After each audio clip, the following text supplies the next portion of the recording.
Direito Constitucional, falando sobre as espécies dos direitos fundamentais, tá? Meu nome é professora Jéssica, estaremos aqui ainda destrinchando o nosso artigo 5º. Se você está chegando aqui do nada, escolher uma aula aleatória, já falo para os senhores, volta lá no início e vem, é um degrau, tá? Como escadinha, não dá um pulo alto não, porque senão você cai e trupica aí no meio desse caminho e se machuca.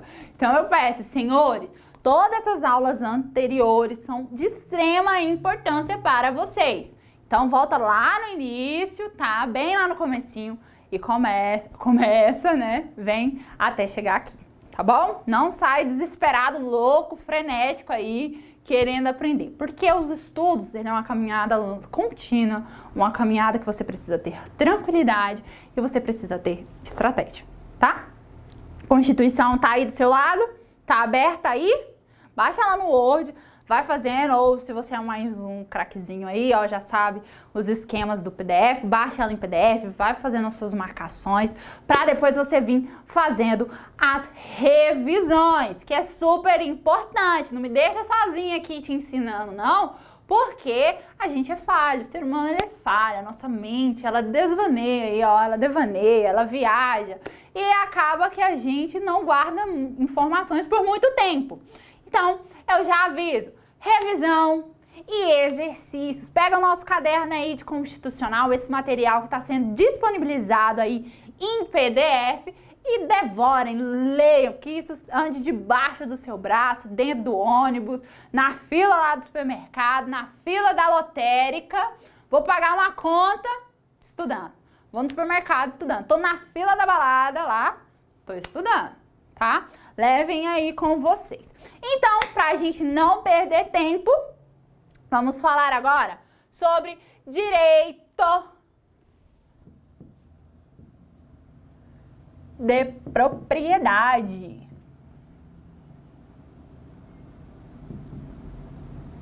Direito de propriedade, tá, galerinha?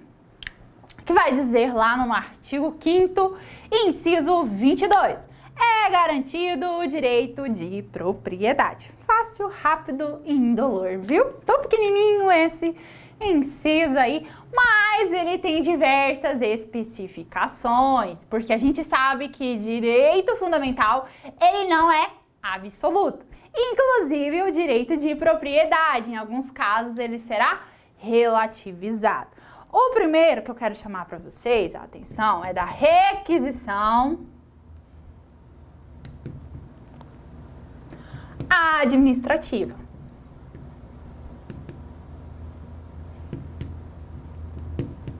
Quando eu falo de requisição administrativa, eu estou falando que o poder público, em iminente perigo, eu tenho um perigo público iminente, já anota aí, ó, primeiro passo que eu preciso para fazer essa requisição administrativa. Perigo público iminente. E como assim iminente? Tem que ser uma coisa que está acontecendo aqui agora.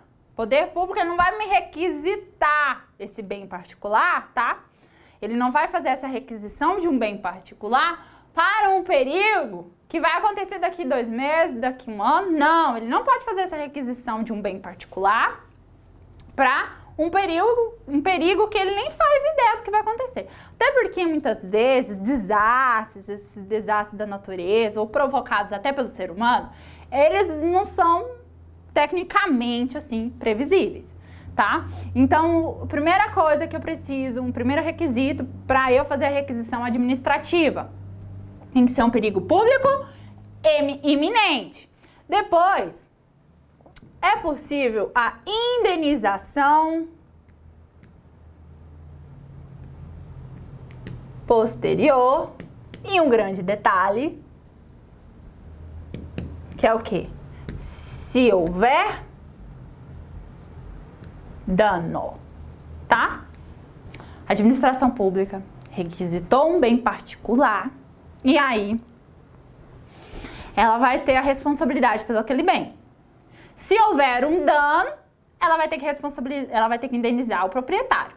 Se não houver um dano, ela não vai ter que indenizar. E essa indenização, ela é o quê? Posterior, porque eu tenho que ficar atenta aqui, vai ter dano ou não vai? Um exemplo, houve um deslizamento, um desmoronamento de terra, que a gente viu aí no passado, Brumadinho, Mariana, só que aqueles casos lá, a própria Vale, ela tomou de conta. Mas vamos dizer que a Vale não tinha tomado de conta, o poder público já encheu as escolas, colocou o pessoal em escola pública e tudo mais, só que não conseguiu lugares suficientes para acomodar essa população. O poder público, ele pode ir lá num hotel e requisitar administrativamente, fazer a requisição administrativa daquele imóvel. Vai poder sim, ó, a gente tá precisando de quartos para pôr esse pessoal aí, porque eu não vou deixar eles no relento. Ela pode fazer isso. Ela vai pagar a indenização? Depende. Só se houver dano, se eu colocar o pessoal lá e ele estragar aquele prédio, aí sim a administração pública ela vai indenizar. E por isso que eu falo que essa indenização ela é posterior, tá? Bem fácil.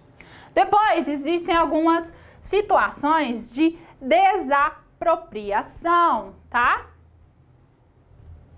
Vamos colocar aqui. Um caso de desapropriação.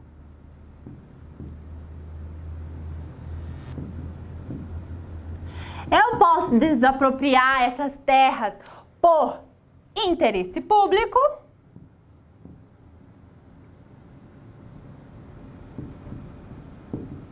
Quando eu desaproprio por interesse público, eu tenho uma necessidade, uma utilidade pública, já coloca aí no seu caderno, tá? E ela vai ser desapropriada mediante justa e prévia indenização em dinheiro. Eu estou desapropriando e eu vou pagar aquele ex-proprietário daquele imóvel. Depois do interesse público, eu tenho em relação à desapropriação, sanção, tá? Quando que se dá essa desapropriação, sanção? Essa desapropriação, ela gera uma indenização que é pago, já coloca aí, ó, no seu caderno, em títulos da dívida pública ou agrária, tá?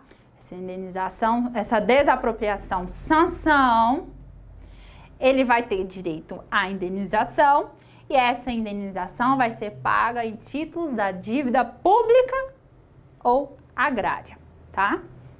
E depois eu tenho a desapropriação confiscatória.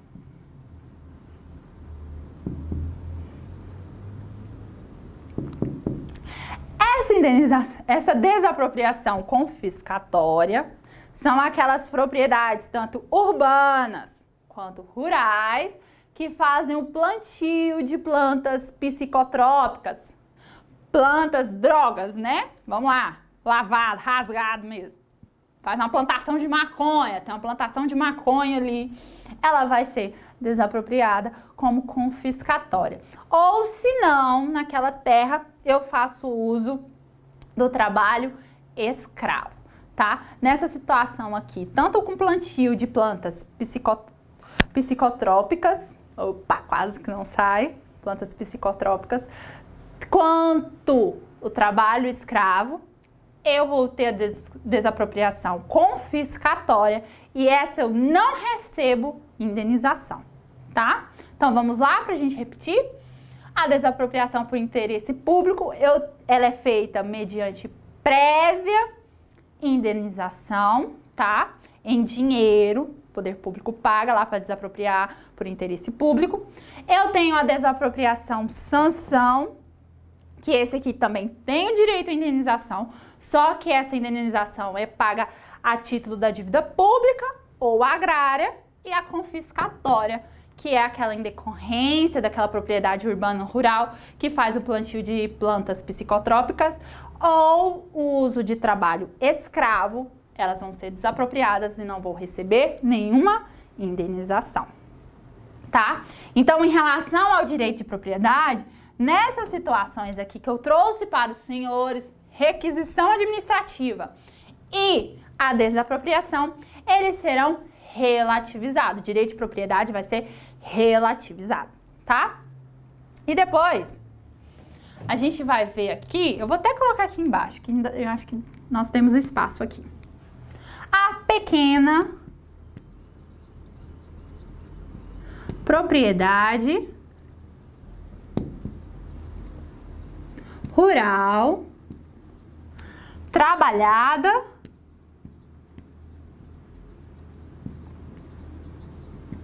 pela família. Isso aqui, gente, é outro tópico, tá? Não vai misturar aqui não, ó. Vamos dividir. Tem nada a ver com desapropriação. A gente já finalizou a desapropriação. Pequena propriedade rural trabalhada pela família.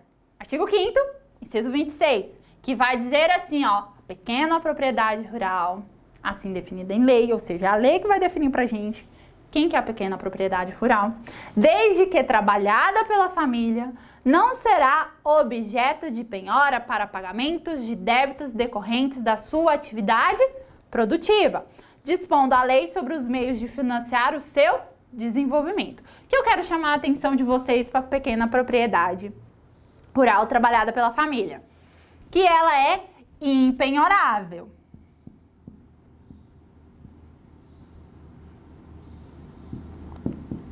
Eu não vou poder penhorar essa propriedade para pagar os débitos decorrentes da atividade produtiva. Vamos dizer lá que o seu João possui uma terrinha pequena e ele e a família dele trabalha ali. E para crescer, para desenvolver, para adquirir uma máquina, para usar lá, para facilitar a vida dele, da família dele lá no plantio de milho dele ali, quando ele trabalha com a família dele, ele vai lá no banco, faz um financiamento, ou faz um empréstimo, recebe um dinheiro, compra aquela máquina, e aí que algum problema acontece, ele não consegue pagar essa dívida com o banco vai poder penhorar essa propriedade rural? Não. Por quê? Ele fez esse empréstimo para o quê? Fomentar a atividade produtiva dele. Para o quê? Para aumentar essa produtividade dele. Ok. Aí não vai ser penhorado. Só que eu tenho a exceção. Em que casos de penhora eu vou poder penhorar essa propriedade? E essa propriedade vai ser penhorada quando eu tenho débitos estranhos. Como assim débitos estranhos? Eu fiz um empréstimo, seu João aí, ó, voltando à história do seu João. Seu João fez um empréstimo lá no banco, só que ao invés dele utilizar aquele empréstimo para aumentar a produtividade dele, para utilizar lá na produção dele, não. Ele vai lá e pega esse empréstimo e vai viajar com a família, compra uma casa de campo lá, outra casa de campo. Na verdade, cansou do campo? Vou pra praia agora, vou comprar uma casa de praia, vou morar lá com a minha família e tal. E aí ele não consegue saldar esse débito. É um débito estranho? Sim. Está relacionado à atividade produtiva? Não. Então, essa propriedade poderá sofrer essa penhora. Tranquilos, bem fácil aí, né? Não tem nem erro em relação a essa parte. Continuando. E agora, eu quero trazer para os senhores alguns direitos fundamentais relacionados a processo, tá? Vamos apagar aqui. Apagar direitinho, senão fica feio aí para vocês no vídeo. Eu trago para os senhores agora alguns direitos fundamentais relacionados a processuais, são direitos processuais, tá bom? Vamos olhar aí, ó. Deixa eu pegar aqui. Processual. E o primeiro que eu quero chamar para vocês é o direito de petição e certidão.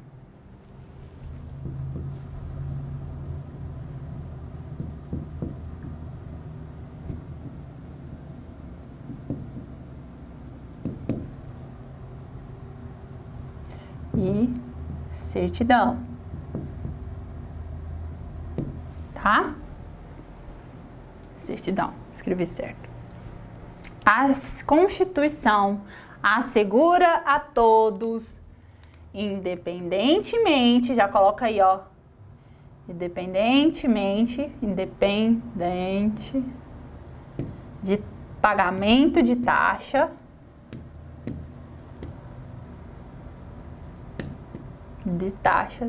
o quê? Petição e certidão.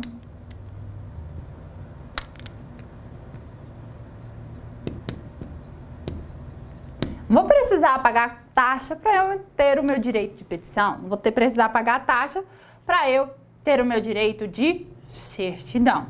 A Constituição vai falar assim, ó, que o direito de petição, já anota aí, ó, é em defesa do direito e contra abusos, contra ilegalidades ou abusos de poder. É um nítido exercício das prerrogativas da democracia, tá? Quando eu estou falando de direito de petição, eu estou falando do direito de pedir, de levar ou também de levar ao conhecimento do poder público informações ou notícias relacionadas a fato ilegal, a um fato abusivo ou contra os direitos para que o poder público tome as medidas necessárias, tá?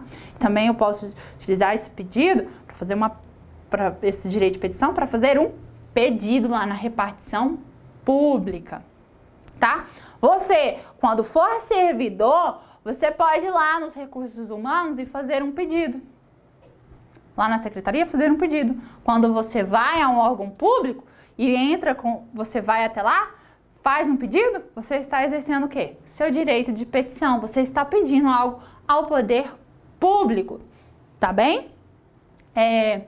E além disso, eu quero chamar a atenção dos senhores para ficarem bem atentos, que esse direito de petição, não confundir, né? Então, coloca até a diferença aí, ó, com direito de ação ou a capacidade postulatória.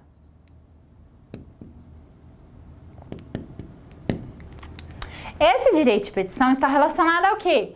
A todos os indivíduos, tá? Não é uma coisa inerente a quem? O advogado. Porque esse direito de petição, lá no direito, a gente tem o direito de petição, a gente tem o quê? A capacidade postulatória de entrar com uma ação no Poder Judiciário, entrar com uma petição no Poder Judiciário. Essa aqui é diferente, tá bom? Ela tem essa diferença. Esse direito de petição eu posso fazer independentemente do meu direito de ação, independentemente da minha capacidade postulatória. Eu não preciso ser um advogado para ir lá no poder público e reportar uma ilegalidade. Não, uma arbitrariedade. Não preciso.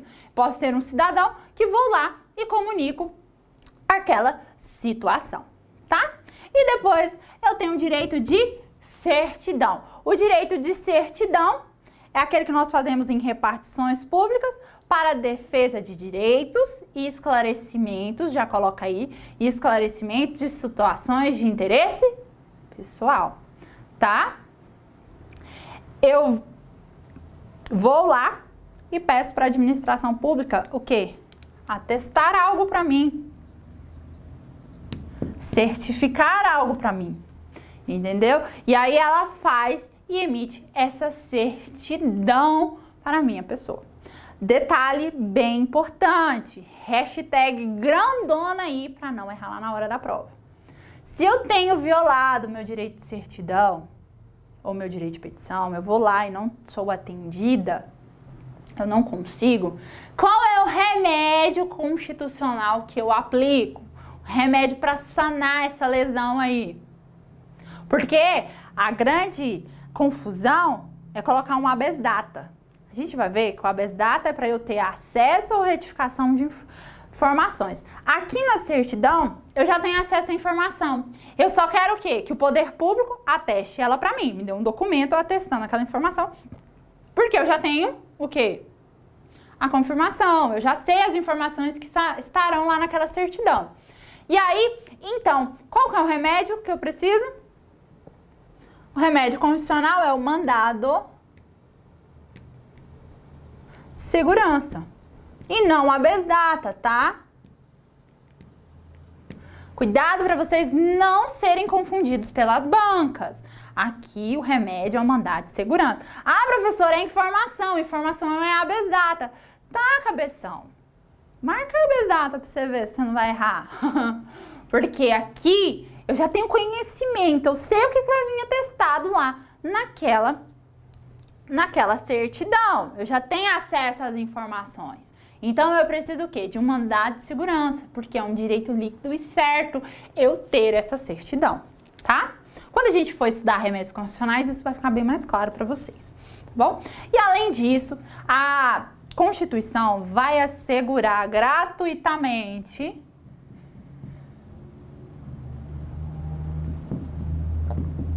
a quem? Aos pobres,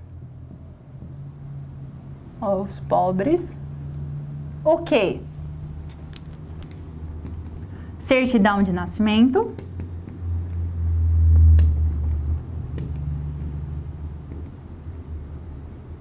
e certidão de óbito, tá? Nesses casos aqui, se a pessoa for comprovado que ela é pobre, que ela é hipossuficiente, a Constituição garante que certidão de nascimento e certidão de óbito serão gratuitas, tá? Outro princípio, e esse eu vou ter que apagar ali.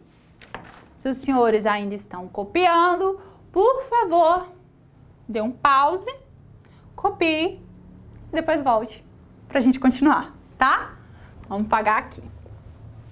O princípio importantíssimo, esculpido aí na nossa Constituição Federal, é o princípio da inafastabilidade. Nossa, professora, é um trava-língua. Quase, né, gente? Princípio da inafastabilidade da jurisdição. Quase um trava-língua, professora.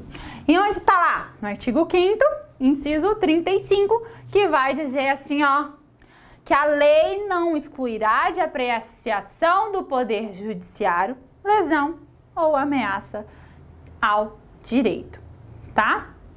Todas as vezes que eu tiver uma lesão, já coloca aí, ó, lesão ou ameaça de lesão ao meu direito, eu vou poder o quê? Ir ao Poder Judiciário, invocar o Poder Judiciário, tá? Ah, a minha liberdade de locomoção, eu vou ser preso, Já estou com a minha liberdade restringida? Ainda não. Eu estou com ela ameaçada. Se eu estou com ela ameaçada, eu posso procurar ao Poder Judiciário e impetrar um habeas corpus preventivo. Agora, se eu estou já preso, já tenho uma lesão ao meu direito de ir e vir, eu também posso impetrar um habeas corpus já para eu ser um habeas corpus liberatório lá no Poder Judiciário. Entenderam a diferença? A lesão, meu direito já foi lesado. Ele já foi ferido. Agora a ameaça não. Eu sei que vai acontecer alguma coisa e para eu prevenir, eu busco o Poder Judiciário, tá? Isso aqui está relacionado à ação, ao direito de ação, de ir lá no Poder Judiciário por meio de um advogado e fazer uma petição lá dentro para proteger os meus direitos, tá? Só que existem algumas exceções. Como assim exceções, professora? Eu posso sim buscar o Poder Judiciário, mas existem algumas exceções que eu vou ter que esgotar algumas vias primeiro, para depois eu conseguir a atuação do Poder Judiciário. E quais são essas exceções? Anotem aí, galerinha, ó. A primeira exceção é a Justiça Desportiva. Isso aqui está relacionado aos esportes, está descrito na nossa Constituição Federal, que eu tenho uma justiça administrativa relacionada ao quê? Às questões desportivas.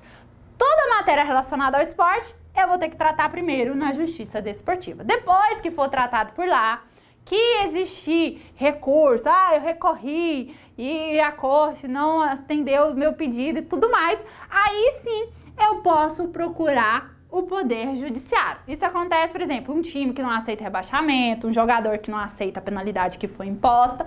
Primeiro, Justiça Desportiva. Depois que ele não conseguiu lá na Justiça Desportiva, ele vai aonde? Ao Poder Judiciário, e o Poder Judiciário que vai analisar a legalidade ou não daquela sentença, daquelas decisões proclamadas dentro da Justiça Desportiva. Depois, eu tenho outra situação, que é em relação a um habeas data.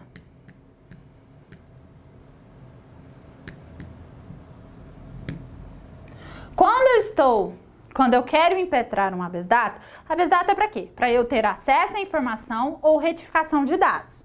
Só que para eu entrar com habeas datas, eu vou ter que esgotar as vias administrativas. Eu fui lá no primeiro servidor, o servidor me negou o acesso à minha informação, eu entrei com recurso para o superior daquele servidor e ele também me negou. Aí sim, com todas essas negativas, que eu vou lá no Poder Judiciário e vou impetrar o meu habeas data. Só nessa situação, porque se eu chegar lá, eu fui lá no servidor, o servidor me negou, e eu correr ao Poder Judiciário, ele vai me negar. Ele vai falar assim, não, ó, primeiro você tem que ir lá na via administrativa, esgotar as vias administrativas para você vir aqui para eu solucionar seu problema. Por quê? Porque lá na via administrativa pode ser que você resolva isso sem precisar acionar o Poder Judiciário. Tá ficando bem claro para vocês? Tô até evitando juridiquês aqui para ficar bem visível aí isso na mente dos senhores.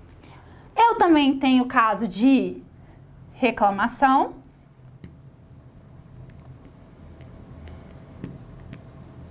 Reclamação, eu entro com uma reclamação e essa reclamação é o quê? Para amparar uma súmula vinculante. A gente sabe lá que o STF, em relação a julgados reiterados, ele cria as súmulas vinculantes. E essas súmulas vinculantes, elas são obrigatórias à administração pública, direta e indireta. Elas têm que fazer observância dessas súmulas vinculantes. Toda vez que a administração pública descumpre elas ou deixa de observá-las, o que acontece? Eu posso entrar com uma reclamação. Só que eu tenho que ir lá na administração primeiro e falar, olha, a senhora está violando essa súmula vinculante número tal. E aí sim que eu vou poder o quê? Entrar lá no Poder Judiciário e informar, ó, a administração pública não está cumprindo determinada súmula vinculante. E por último, isso aqui é bem cotidiano aí, ó, as ações previdenciárias. Previdenciárias. Quando eu for fazer um pedido de benefício previdenciário lá no Poder Judiciário, eu vou ter que comprovar que eu fui na via administrativa e o meu benefício foi negado. A gente vai primeiro lá no INSS, a gente entra, eu vou me aposentar por idade, por tempo de contribuição, eu preciso de auxílio maternidade, auxílio doença e tudo mais. Eu primeiro tenho que ir lá na administração pública. Quem? Qual órgão? No INSS, fazer o pedido, olha, administração pública, eu preencho os requisitos e eu quero o meu benefício. A administração pública fazendo uma análise, ela pode deferir o seu pedido, te entregar o seu benefício, ou indeferir, falar, olha, você ainda não preencheu os requisitos, você ainda tem tanto tempo de contribuição ainda para a Previdência Social, e aí ela te manda uma cartinha. Aí sim, com essa cartinha negando o seu pedido, que a gente faz aí, ó, como advogado. A gente sempre pede, olha, eu como advogada eu sempre peço. A senhora já foi? O senhor já foi lá no INSS? Ah, já fui. Então tá, cadê a cartinha do INSS negando seu pedido? Porque eu preciso juntar isso lá no processo para informar o Poder Judiciário que antes de você ir lá, você já foi no INSS, tá? E aí a pessoa fala, ah, não, eu ainda não fui. E aí eu oriento o quê? Vai lá no INSS primeiro, se ele negar o seu pedido, a senhora vem aqui. Por quê? Se eu for lá e ele, não, tá tudo ok, toma aqui seu benefício, pronto, acabou, eu não preciso ir ao Poder Judiciário. Aí, se ele negar, a gente ajuiza uma ação previdenciária, tá bem? Eu preciso esgotar as vias administrativas, porque lá você vai saber também, você sabe, que a gente pode entrar o quê? Com recurso. Foi negado meu pedido na primeira instância, eu posso entrar com recurso. Eu preciso finalizar todas as instâncias, esgotar todas as instâncias? Não. A partir do primeiro indeferimento, eu já posso ir ao Poder Judiciário. Além disso, né? Só para eu finalizar aqui, essas são as exceções para eu buscar o Poder Judiciário, tá? Depois de esgotar as vias administrativas, que eu vou poder ir lá no Poder Judiciário. Menos a previdenciária, que eu não preciso esgotar, eu não preciso encerrar todos os recursos. O primeiro indeferimento, eu posso procurar o Poder Judiciário, tá? Além disso, aí o Estado, a Constituição ainda assegura a celeridade processual, tá?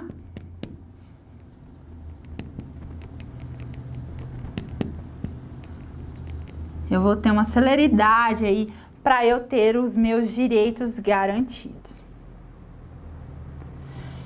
E por último, eu queria falar com vocês sobre os limites da retroatividade da lei no artigo 5º, incisos 36, que vai falar para mim: a lei não prejudicará o direito adquirido,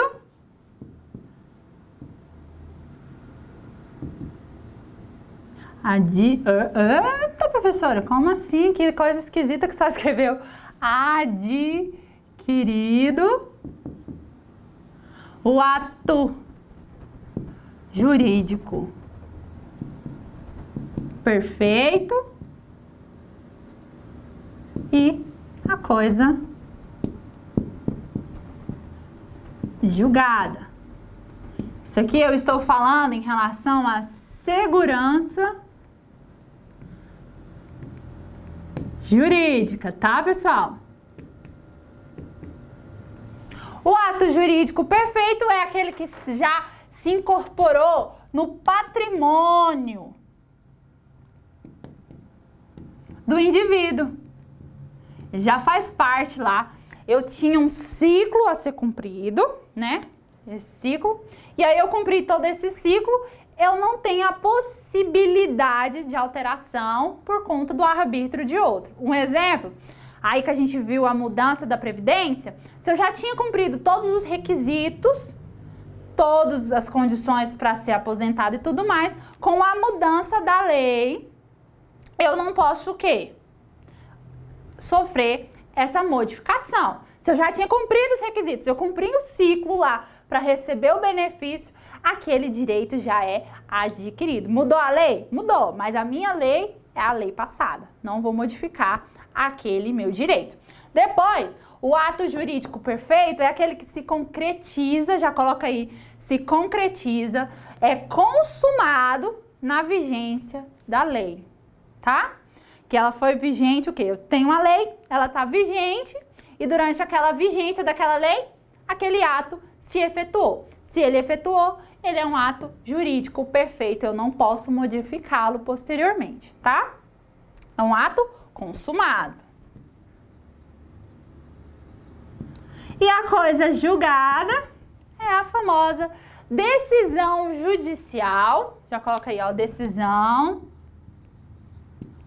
judicial que não caiba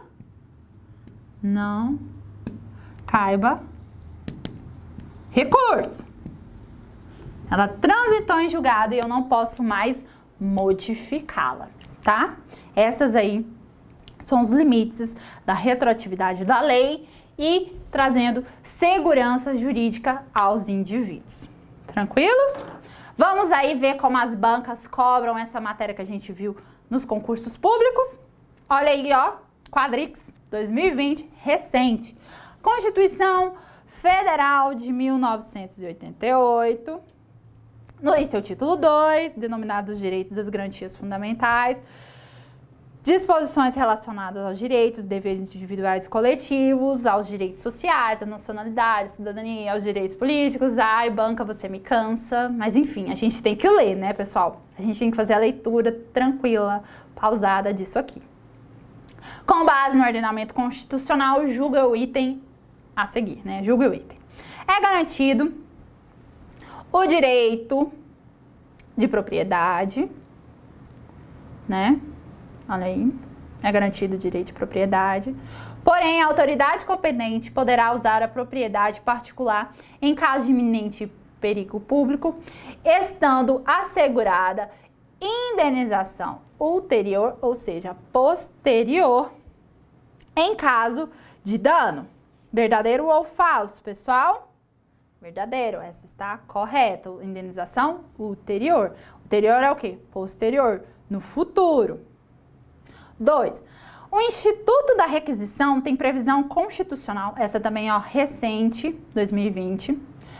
O Instituto da Requisição tem previsão constitucional e pode ser definido como uma das modalidades de intervenção do Estado na propriedade privada. Nesse sentido, leio abaixo o excerto do artigo 5º, inciso 25 da Constituição Federal. Artigo 25. Professora, calma. Artigo 5º, inciso 25. No caso de, ele está pedindo para você completar as lacunas. Em caso de, a autoridade competente poderá, de propriedade particular, assegurar ao proprietário, assinale a alternativa que preencha corretamente, respectivamente, as colunas. No caso de descumprimento de função social, não, isso aqui está falando de desapropriação. Iminente perigo público. Opa! Iminente perigo público. Então, se é iminente perigo público, essas que estão falando de descumprimento, eu já corto. A autoridade competente poderá usar, em caso de iminente perigo público, utilizar bens. Ixi, professora, agora tem duas. Vamos lá, que a questão já vai nos ajudar. Então, deixa aí. Usar e utilizar bens. Marca aí. Vamos continuar. Assegurado ao proprietário indenização ulterior. Opa! E o outro tá falando prévia. Não, eu não vou indenizar previamente, até porque eu não sei se vai haver dano. Eu preciso ter um dano para eu indenizar. Então, eu preciso de um dano para depois ter uma indenização. Ou seja, indenização ulterior. Então, a resposta correta, letra B. No caso de iminente perigo público, a autoridade competente poderá usar de propriedade particular assegurada ao proprietário indenização ulterior se houver dano. Facinho, né, pessoal? 3. A Constituição Federal estabelece os casos em que a administração pública pode promover requisição. Considerando essa informação, assinale a alternativa que apresenta a situação em que é cabível a requisição. De novo, requisição, porque ela despenca em concurso público, pessoal. Então, vocês têm que ficar atentos. No caso de iminente perigo público, vamos procurar aí todos que falam de caso iminente. A letra A, né? A letra B fala no caso de perigo público, não, tem que ser público e iminente, remoto não, tá? No caso de iminente perigo público, essa aqui pode ser. No caso de perigo também não, iminente ou remoto também não. Então ficou entre a letra A e a letra D, né? Vamos lá. Caso letra A primeiro. A autoridade competente poderá usar da propriedade particular assegurado ao proprietário em indenização ulterior em qualquer caso? Não, em caso de dano. Então, letras D. No caso de iminente perigo público, a autoridade competente poderá usar de propriedade particular assegurada ao proprietário em indenização ulterior se houver prejuízo. Essa aqui é a resposta correta, letra D. 4. À luz do que dispõe a Constituição Federal sobre os direitos e deveres individuais e coletivos, é a todos assegurado após o regular pagamento de taxas, a obtenção de certidão de repartições públicas. Eu tenho que pagar? Lá a Constituição fala pra gente que eu tenho que pagar? Não, é independentemente do pagamento de taxas. Essas aqui a gente já coloca de fora. B. A lei não prejudicará o direito adquirido, o ato jurídico perfeito e a coisa julgada. Opa, deixa essa aí guardadinha. A sucessão de bens do estrangeiro situados no país será regulada pela lei brasileira em benefício do cônjuge e de seus filhos brasileiros, ainda que lhe seja mais favorável a lei pessoal do decújo. Não, se a lei deles for mais favorável, eu poderei utilizá-las. No caso de iminente perigo público, a autoridade competente poderá usar de propriedade particular assegurada ao proprietário indenização prévia? Também não, né? A lei não excluirá da apreciação do poder legislativo. Oi, poder legislativo? Não, poder judiciário, né, pessoal? A gente viu aí na nossa aula. Então, a resposta correta é a letra B, tá bom? Pessoal, e é isso aí. Muito obrigada por estarmos aqui. Não desista. Te vejo na próxima unidade. Tchau.